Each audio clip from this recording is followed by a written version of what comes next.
મહત્વના સમાચાર રાજકોટથી સામે આવી રહ્યા છે। રાજકોટમાં ગૃહ રાજ્યમંત્રી હર્ષ સંઘવીનું સ્વાગત કરવામાં આવ્યું છે। કાઠિયાવાડી પરંપરા મુજબ તલવાર ભેટ આપીને સ્વાગત કરવામાં આવ્યું છે। હર્ષ સંઘવીએ ખેલૈયાઓ સાથે વાતચીત કરી છે અને હર્ષ સંઘવીએ કહ્યું કે આજ તો ખુશીનો દિવસ છે ને આજે તો ગરબા પણ રમવાનું છે ને ગરબા પૂર્ણ કરી ઘરે જતા જલેબી પણ ખાવા જવાની છે।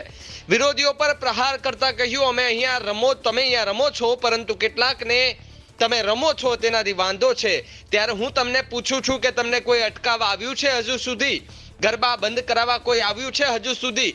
વડોદરામાં સગીરા સાથે બનેલ દુષ્કર્મની ઘટના મામલે હર્ષ સંઘવીએ કહ્યું આજે હું માતાજીના ચરણોમાં પ્રાર્થના કરું કે દુષ્કર્મ આચરનાર નરાધમોને ફાંસીથી કમ સજા ન થવી જોઈએ તો જ મારી ગુજરાતની બહેન અને દીકરીઓ સાચા અર્થમાં ન્યાય મળશે। બહેનો અને દીકરીઓને વિનંતી છે કે પોતાના ઘરે રહેલ માતા અને અંબાના વિશ્વાસ ન તોડે। તમને તમારા પરિવારના લોકો જે સ્વતંત્રતા આપી છે તેને સાચા અર્થમાં વિશ્વાસ સાથે નિભાવી જાણો। ગુજરાત પોલીસને પણ અભિનંદન પાઠવ્યા છે। શું કહ્યું હર્ષ સંઘવીએ? આવો સાંભળીએ। કોઈ રોકવા આવ્યું ખરી? નહીં, આ બધાને અવાજ જરાક જોરથી બોલવો પડશે કારણ કે ગરબા રમવા કરતા આપણા ગુજરાતમાં અનેક લોકોને તમે ગરબા રમો છો ને એ રોકવા માટેનો વધારે પ્રયાસ કરે છે। તો રમવાની મજા આવી કે નહીં? કોઈ રોક્યું? અને ઘરે જતા જતા બધા જ હોટલો ખુલ્લી હતી, પડી ગઈ કે નહીં? બરાબર, મને લાગે છે લહેર પડી નથી રાજકોટમાં બરાબર। ગરબામાં લહેર પડી કે નહીં? બરાબર, સૌથી વધારે અવાજ કોનો મજબૂત?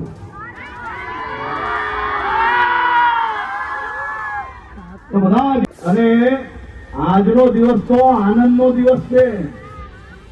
आज तो गरबा भी खेलेंगे और घर जाते जाते जलेबी भी खाएंगे। जलेबी कोने कोने भावे? આ બધાને કઈ મને કઈ દેખાતું નથી બરાબર। જરા જલેબી કોને કોને ભાવે? અચ્છા, નાની દીકરીઓને મારે પૂછવું છે બેટા, જલેબી મીઠાઈની દુકાનમાં બને કે ફેક્ટરીમાં? શું વાત કરે? તો સૌ રાજકોટ વાસીઓ આનંદ કરો, ઉત્સવ બનાવો।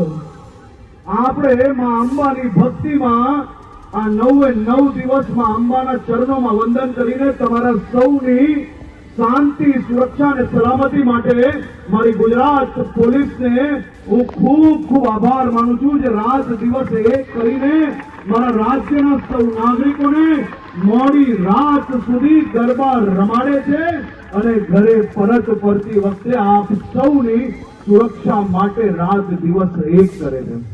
હમણાં જ વડોદરાની અંદર જે ઘટના બની, માં અંબાના ચરણોમાં વંદન કરીને પ્રાર્થના કરેલી કે હે માં અંબે આ ગુજરાત પોલીસને શક્તિ આપ, તાકાત આપ અને એ દરિંદાઓ દુનિયાના કોઈ બી ખૂણામાં છુપાયેલા હોય તો એને પકડવા માટેની શક્તિ આપ।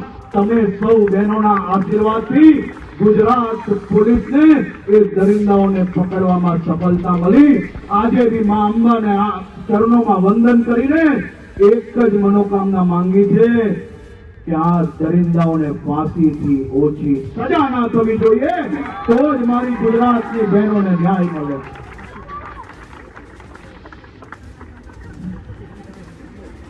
મારી આપ સૌને વિનંતી છે બહેનો, અને આ મારી નાની દીકરીઓ, આ મારી બહેનોને વિનંતી છે, મા અંબાની આદ્ય શક્તિમાં આપણે આ 9 દિવસ નવરાત્રીના ઘરેથી અલગ ગ્રાઉન્ડે ગરબા રમવા જતા હોઈએ। એક આ મા અંબાનો વિશ્વાસ, એમની ભક્તિ અને એક તમારા ઘરે બેઠેલી તમારી માતા, આ બેવ માં તમને જોઈ છે। ઘરમાં બેઠેલી માતાનો બી વિશ્વાસ ક્યારેય તૂટે નહીં ને બહેનો, એ પ્રકારનો પ્રયત્ન કર્યો। એ માએ તમારી પર જે વિશ્વાસ રાખ્યો છે બધી જ સ્વતંત્રતા જે આપી છે એ સ્વતંત્રતાનો ક્યારેય કોઈ ગેરલાભ નહીં ઉઠાવતા એ જ કહીને હું મા અંબાના ચરણોમાં ફરીથી આપ સૌને નવરાત્રિની ખૂબ ખૂબ શુભકામનાઓ આપું છું, મનોકામનાઓ માંગુ છું. આપ સૌ લોકોનો ખૂબ ખૂબ આભાર. આ ગરબો પાછળવાળા રમે ખરી? પાછળવાળા રાજકોટ થી જ છે બધા ભાઈ. ભક્તિમાં જયારે આપણે સૌ લોકો રંગાયેલા છે અને આપણે સૌ લોકો જયારે આજે ગરબો રમવાના છે ત્યારે મા અંબાના જયારે નારા લાગતા હોય ત્યારે કોઈના હાથ નીચે હોય જ કેમ ભાઈ? બોલ મારી અંબે, બોલ મારી અંબે, બોલ અંબે માત કી